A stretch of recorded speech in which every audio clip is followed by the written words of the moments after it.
First Church has been kind of the stability in my life because I have had some rocky times in the past. It's also been that place that I could go to when you're kind of looking for answers and you just don't know where else to look. It's all the other things that you do in addition. You come here and, we mow the lawn. And, there's a little bit about that I feel like I want to mow the lawn so it looks good, so that people want to come here and say, wow, this place looks pretty good.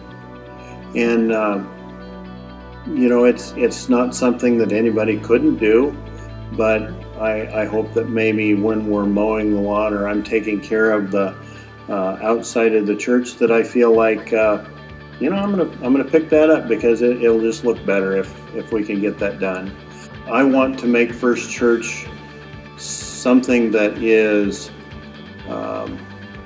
good to look at, and people feel like, if I'm going to drive around town and look at a church and this is something that is appealing to me, that's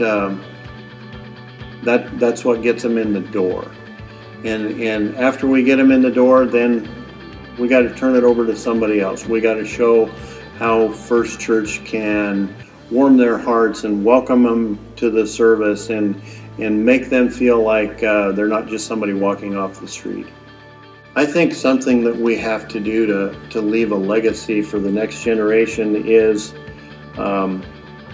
we have to do a little bit of what we did in the first campaign, and that's try to look down the future and see what we can do to make this church more accessible to the younger people, or more receptive for younger people, because everything is better now than it was. And what that does is it really appeals to the younger generation. And that's what we have to do, is get and continue to get the next generation of Christ followers to come and be a part of our church. And so when we're building for the next generation, we have to look down the road, not 4 or 5 years, but 15, 20, 25 years, and make a place that's going to be appealing for the next generation of Christ followers. This is the cornerstone of where we want to be.